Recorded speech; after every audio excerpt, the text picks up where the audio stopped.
Hello students, நான் தான் உங்கள் தங்கலீஸ்வரி பேசுகிறேன். வாங்க இன்னைக்கு நாம 10th பெயிண்டிங்கில் லெசன் நம்பர் 8ல் 8.3 த ஆர்ட்ரியம் அந்த டாப்பிக்கை பற்றி பார்க்க போகிறோம்.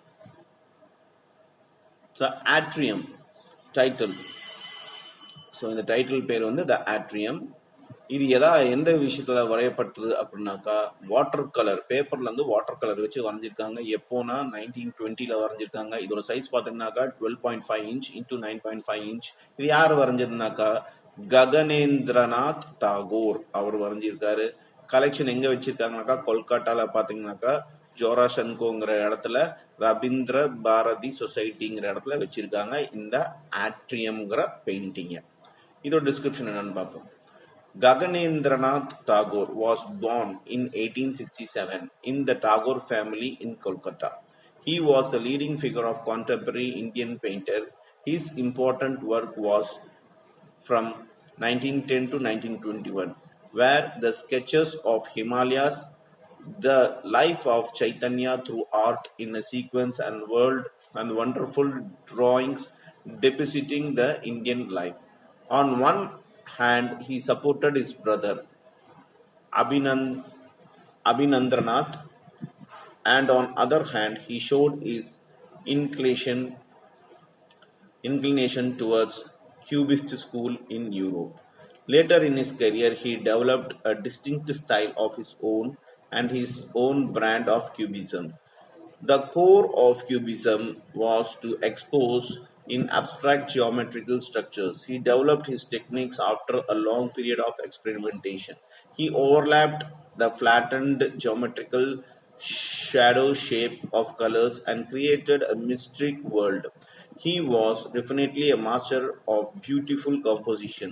He painted images with the dramatic play of light and shades using geometrical forms and simplified figures.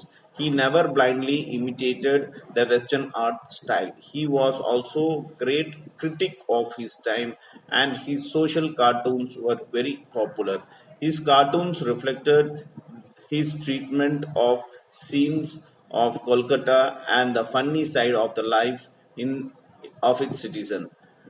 He is the best known of his political cartoon and social satire of westernized Bengalis. So ககேந்திரநாத் Tagore இவர் 1867 பிறந்தாரு. தாகூர் ஃபேமிலியில கல்கட்டால பிறந்தாரு. இவர் பாத்தீங்கன்னாக்கா contemporary Indian பெயிண்டிங்ல இவர் ஒரு லீடிங்கான ஒரு ஆர்டிஸ்டா இருந்தாரு. இவரோட ஒர்க் பாத்தீங்கன்னாக்கா 1910ல இருந்து 1921 வரைக்கும் ரொம்ப இம்பார்ட்டண்டா இருந்துச்சு. அதுல இவர் வரைஞ்ச சில பெயிண்டிங் பார்த்தோம்னா ஹிமாலயாஸ், அப்புறம் சைத்தன்யா, இதெல்லாம் பாத்தீங்கன்னாக்கா ஒரு ரொம்ப வண்டர்ஃபுல்லாவும் முக்கியமான ஒரு பெயிண்டிங்கா இருந்துச்சு நம்ம இந்தியன் லைஃபை பொறுத்த வரைக்கும். இவர் ஒரு பக்கம் அவரோட பிரதர் அபனிந்திரநாத் அவருக்கு ஹெல்ப் பண்ணிட்டு இருந்தாரு. அதே மாதிரி இன்னொரு பக்கம் பாத்தீங்கன்னாக்கா இந்த கியூபிஸ்ட் ஸ்கூல் ஆஃப் யூரோப்புக்கும் இவர் ஹெல்ப் பண்ணிட்டு இருந்தாரு அப்படின்னு சொல்றாங்க. இவரோட கரியர்ல இவருக்குன்னு ஒரு ஓன் பிராண்ட், அதாவது கியூபிசம்ல ஓன் பிராண்ட் மாதிரி கிரியேட் பண்ணாரு. இந்த கியூபிசம் ஜியாமெட்ரிக்கல் ஸ்ட்ரக்சர்ஸ் எல்லாமே தலைகீழியா இருக்கிற மாதிரி ஷேப்ஸ் எல்லாம் வரைஞ்சி விட்டு ஒரு டெக்னிக் பெரிய லெவலுக்கு எக்ஸ்பெரிமெண்ட் பண்ணாரு. இவர் ஒரு பிளாட்டனான ஜியாமெட்ரிக்கல் ஷேடோ ஷேப்பை வரைஞ்சி ஒரு புது வகையான ஒரு உலகத்தையே பெயிண்டிங்ல கிரியேட் பண்ணியிருக்காருன்னு கூட சொல்லலாம். அது பாக்குறதுக்கு கண்டிப்பா இவர் பாத்தீங்கன்னாக்கா ஒரு பியூட்டிஃபுல்லான மாஸ்டரா இருந்திருக்காரு. கம்போசிஷன் அவரோட இதுல பெயிண்டிங் கம்போசிஷன் பண்றதுல எந்த டவுட்டும் இல்லை அப்படின்னு சொல்றாங்க. இவரோட பெயிண்டிங் எல்லாம் இமேஜஸ் எல்லாம் பாத்தீங்கன்னாக்கா உங்களுக்கு லைட் ஷேட்ஸ்ல இருக்கும், ஜியாமெட்ரிக்கல் ஃபார்ம்ல இருக்கும், சிம்பிளான ஒரு ஃபிகர்ஸ்ல இருக்கும் அப்படின்னு சொல்றாங்க. இவர் எந்த ஒரு வெஸ்டர்ன் ஆர்ட்டை இமிடியேட்டே பண்ணது கிடையாது எப்பயுமே. அதாட்டம் இவர் கிரிட்டிக்கா இருந்திருக்காரு. கிரிட்டிக்னாக்கா ஏதாவது தப்புனாக்கா தப்புன்னு சொல்றது, குறைன்னு சொல்றது. அவர் காலகட்டத்தில் பாத்தீங்கன்னா ஒரு கிரிட்டிக்கா இருந்திருக்காரு. அதே மாதிரி சோசியல் கார்ட்டூன் வரைஞ்சிருக்காரு. அது ரொம்ப பாப்புலர் அடைஞ்சிருக்காரு. இவரோட கார்ட்டூன் எல்லாம் பாத்தீங்கன்னாக்கா அந்த கல்கட்டாவோட ஒரு ஃபன்னியான லைஃபை பத்தியும் ரிஃப்ளெக்ட் பண்ணிருக்கு. சிட்டிசன்ஸோட ஃபன்னியான லைஃபை பத்தி இது சித்தரிச்சிருக்கு. அதே போல இவர் ஒரு பெஸ்ட் பொலிட்டிஷியன் கார்ட்டூனா சொல்லப்பட்டிருக்கு அந்த காலகட்டத்துல. வெஸ்டர்னைஸ் பெங்காலிஸ் மத்தியில இவர் ஒரு பாப்புலரான ஆளா இருந்திருக்காரு.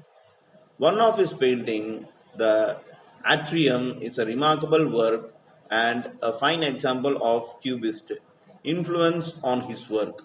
Cubism is a style in art in which objects are represented by putting together geometrical form, and he incorporated this in his work. He created this work with the cubistically broken forms like cubist. This painting particularly shows a fine blend of light and created a dramatic effect with colors. Though in most of the early works he used multitude of colors, but in this one he has used various shades of tints. The whole composition looked like the combination of various geometrical shapes put together. This work could easily be understood through there is an abstraction in the shapes. There was not any artist at that time to experiment with this Western concept. So இந்த ஆட்ரியம்ங்கிற picture நீங்க பார்க்கும்போது இது cubist இன்ஃப்ளூயன்ஸ்க்கு ஒரு முக்கியமான ஒரு எக்ஸாம்பிளா நல்ல ஒரு எக்ஸாம்பிளா இருக்கு அப்படின்னு சொல்றாங்க. இந்த கியூபிசம் ஸ்டைல்ல பாத்தீங்கன்னாக்கா இந்த ஆப்ஜெக்ட்ஸ் எல்லாமே உங்களுக்கு ஜியோமெட்ரிக்கல் ஃபார்ம்ல சிம்பிளான விஷயத்துல உங்களுக்கு வந்து ரிஃப்ளெக்ட் ஆயிருக்கும், அது வந்து ரெப்ரசன்ட் ஆயிருக்கும்னு சொல்றாங்க. இவர் வந்து இந்த கியூபிசம் வந்து நிறைய லெவல்ல வந்து இவர் வந்து பிரிச்சு காட்டியிருக்காரு அப்படின்னு சொல்றாங்க. அதாவது விதவிதமா அவர் வந்து வெரைட்டியா பிரிச்சு காட்டியிருக்காரு இந்த கியூபிசம் அப்படின்னு சொல்றாங்க. இவரோட பெயிண்டிங் பர்டிகுலர்லி பாத்தீங்கன்னா எதை சொல்லுதுனாக்கா ஒரு டிராமாட்டிக்கான ஒரு எஃபெக்ட் கலர்ஸ் எல்லாம் வச்சு இவர் எப்பயுமே ஒரு பெயிண்டிங்கை வரைஞ்சிட்டு இருப்பாரு. அதுல நம்ம பார்க்க முடியுதுன்னு சொல்றாங்க. இவர் ஆரம்ப காலகட்டத்துல இவர் வந்து கலர்ஸை வச்சு நிறைய ஷேட்ஸ் வச்சு நிறைய வரைஞ்சிட்டு இருந்தாரு. அதுக்கப்புறம் பாத்தீங்கன்னாக்கா ஒரு வேரியஸ் ஜியாமெட்ரிக்கல் ஷேப்பை ஒட்டுக்கா போட்டு அதுக்கப்புறம் அந்த ஒரு கம்போசிஷனா வரைய ஆரம்பிச்சாரு. ஸோ இது வந்து இந்த இவரோட ஒர்க் பாத்தீங்கன்னாக்கா ஒரு ஷேப்ஸோட அப்ஸ்ட்ராக்ஷன் மாதிரி நம்மளால ஈஸியா புரிஞ்சுக்க முடியும் அப்படின்னு சொல்றாங்க. இவர் வந்து ஆர்டிஸ்ட் மட்டும் இல்லாம அந்த டைம்ல பாத்தீங்கன்னா வெஸ்டர்ன் கான்செப்ட் வந்து நிறைய எக்ஸ்பெரிமெண்ட் பண்ணவராகவும் இருந்தாரு அப்படின்னு சொல்றாங்க. He is still regarded as the artist who made several experiments. He passed away in 1938, but his memory lives on his painting and sketches. இவர் பாத்தீங்கன்னாக்கா 1938ல இறந்துட்டாரு. ஆனா இவர் தான் அந்த காலகட்டத்துல நிறைய பாத்தீங்கன்னாக்கா எக்ஸ்பெரிமெண்ட் பெயிண்டிங்ல எக்ஸ்பெரிமெண்ட் பண்ணவர் அப்படின்னு சொல்றாங்க. அவர் இறந்தாலும் அவர் வந்து அவரோட பெயிண்டிங் மூலமா அவர் பண்ண ஸ்கெச்சஸ் மூலமா அவர் மெமரி இன்னமும் வாழ்ந்துட்டு தான் இருக்கு அப்படின்னு சொல்றாங்க.